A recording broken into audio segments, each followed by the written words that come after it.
नमस्कार. स्वागत तुमचं राष्ट्र महाराष्ट्रामध्ये. मी अशोक वानखडे. महाराष्ट्राचं सरकार कोण चालवतं? निवडून दिलेले नेते पुढे सरकार बनवून ते चालवतं की अधिकारी चालवतात? की भ्रष्ट नेते भ्रष्ट अधिकाऱ्यांना हाताशी धरून सरकार चालवतात? की भ्रष्ट अधिकारी नेत्यांना भ्रष्ट करून सरकार चालवतात? की भ्रष्ट नेता भ्रष्ट अधिकाऱ्यांच्या द्वारे सरकार चालवतात? असे कितीतरी प्रश्न तुम्हाला पडतील. परंतु पूर्ण महाराष्ट्रात नव्हे, आता देशाच्या पातळीवर गाजत असलेलं बोपोडी जमीन घोटाळा प्रकरण, पार्थ पवार, अजित पवार, पवार परिवार अटकलेला आहे. असं त्यामध्ये एक तहसीलदार सूर्यकांत येवले याचं निलंबन करण्यात आलं. तर पहिल्यांदा वाटलं की हा गरीब बिचारा प्राणी, नेत्यांनी म्हटलं कर केलं, मोठ्या अधिकाऱ्यांनी म्हटलं कर केलं, आणि मग बळी याचा दिला जातो. पण नागपूरमध्ये छापलेल्या बातम्या आणि सगळे जेव्हा आपण वाचतो तेव्हा खरोखरच हा पुणे शहर तहसीलदार सूर्यकांत येवले हा खरोखरच फार मोठा कलाकार. आता जी बातमी आली ती पाहती अशी: बोपोडी येथील जमीन घोटाळा प्रकरणी निलंबित करण्यात आलेले पुणे शहर तहसीलदार सूर्यकांत येवले यांना निलंबित करण्यात आले. सूर्यकांत येवले यांच्या शासकीय सेवेतील मोठा काळ नागपूर शहर आणि जिल्ह्यामध्ये गेला. या काळात त्यांनी अनेकदा भ्रष्टाचार केल्याचे आरोप झाले. 14 वर्षात 7 वेळा भ्रष्टाचाराचे गंभीर आरोप या माणसावर झाले. अनेक प्रकरणात त्यांना यापूर्वीही पकडण्यात आले आहे. याशिवाय महाराष्ट्र लोकसेवा आयोगातून त्यांच्या झालेल्या नियुक्तीवरील प्रश्नचिन्ह उपस्थित करण्यात आले होते. त्यामुळे सूर्यकांत येवले यांच्यावर सामाजिक कार्यकर्ते विजय कुंभार यांनी ट्विटरच्या माध्यमातून काय काय आरोप केले त्याच्यावर ही बातमी होती. आता कुंभार काय म्हणतात: सूर्यकांत येवले यांच्यावर अनेक आरोप असतानाही त्यांना नागपूरहून पुण्याला कोणी आणि का आणलं, असा प्रश्न उपस्थित आहे. कार्यकारी पद त्याला देण्यात आलं, त्याच्या मागे कोणाचं राजकीय छत्र आहे? असे असंख्य प्रश्न आहेत ज्याची उत्तरं या सिस्टमलाच द्यावी लागेल. उच्च न्यायालयाने अशा पदावरील अधिकाऱ्यांच्या बदल्यांमध्ये घोटाळा होऊ नये, राजकीय हस्तक्षेप होऊ नये, यासाठी महाराष्ट्रासह सर्व राज्यांमध्ये नागरी सेवा मंडळ नावाची यंत्रणा स्थापन करणे बंधनकारक केले आहे.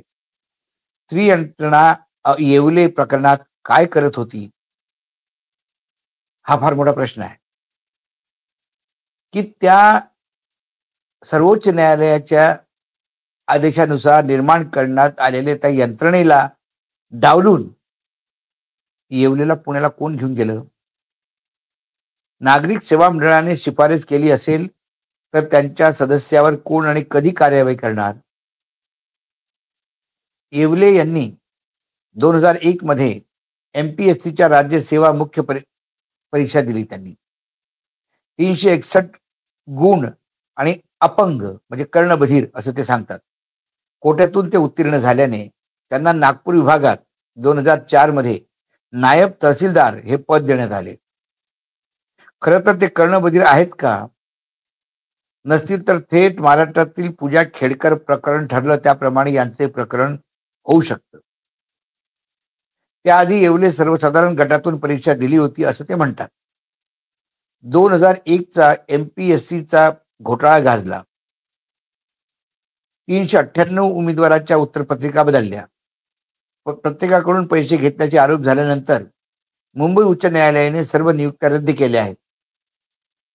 आता ज्याची सेवेत रुजू होतानाची कारकीर्द अशी असेल त्यांच्याकडून अजून काय तुम्ही चांगल्या अपेक्षा ठेवू शकता?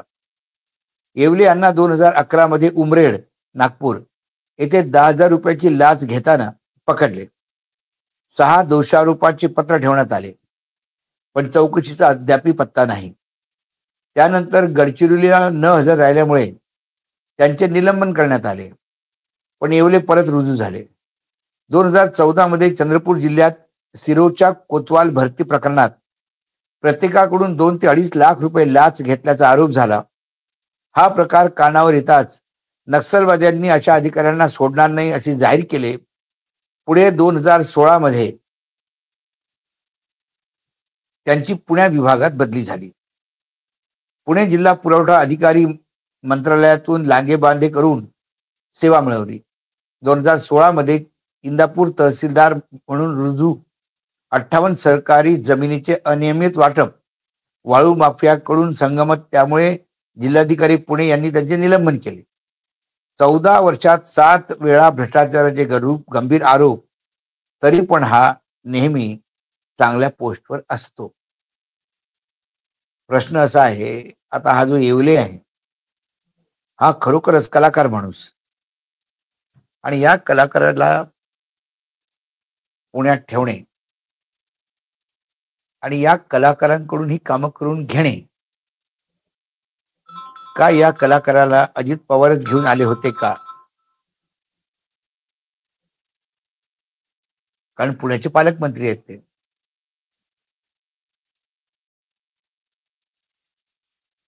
आणि पुण्यात त्यांची दखल आहे. उद्धव ठाकरे मुख्यमंत्री असो, एकनाथ शिंदे असो, का कोणी असो, दादा मंत्रिपदावर असतात. आणि पवार परिवार म्हटलं की जमिनीचे व्यवहार आलेच. तेव्हा अशा बदनाम अधिकाऱ्यांना त्यांच्यावर कार्यवाही न करता, ज्यांना जेलमध्ये असायला पाहिजे होतं, ते अशा सरकारी जमिनीचे व्यवहार करतात नेत्यांना खुश करण्यासाठी. आणि नेते अशा भ्रष्टाचारी लोकांना पाळतात, हे फार मोठं आहे. म्हणजे आजच्या सध्याच्या वेळेला महाराष्ट्र सरकारमध्ये भ्रष्टाचारी अधिकारी असणं हे त्याचे गुण मानले जातात, अवगुण नव्हे. त्याच्यावर कित्येक वेळा चौकशा झाल्या, कित्येक आरोप लागले, तेवढा तो हवासा वाटणारा अधिकारी सध्याच्या सरकारमध्ये ही स्थिती चालू आहे. भ्रष्टाचार सध्या महाराष्ट्रात त्याचा उच्चांक म्हणजे डॉलरच्या सारखा सटासट वर चाललाय. प्रत्येक डिपार्टमेंटमध्ये भ्रष्टाचार. कायदा व्यवस्था देवाच्या भरोश्यावर, विठ्ठला विठ्ठला. सांगली म्हणजे दिवसा ढवळ्या गुप्तीने हत्या होते एका नेत्याची. एक पोलीस अधिकारीच एका डॉक्टरवर सोबत व्यभिचार करतो, इज्जत लुटतो.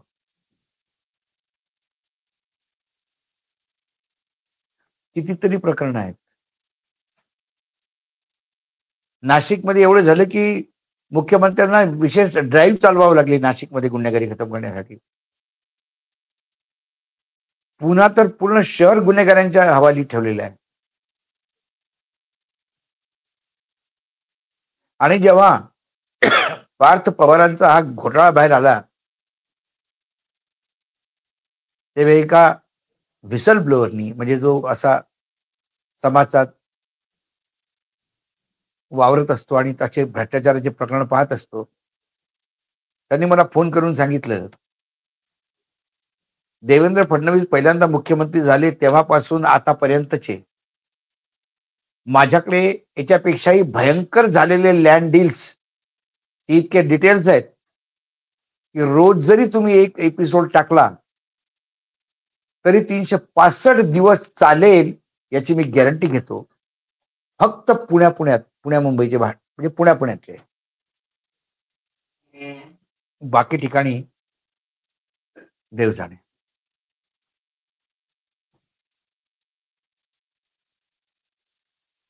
असे किती येवले सिस्टम मध्ये आहेत?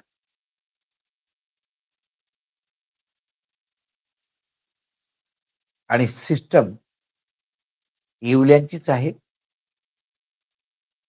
त्यामुळे महाराष्ट्र कोण चालवतो हा प्रश्न मी स्टार्टिंगला जो विचारला तोच.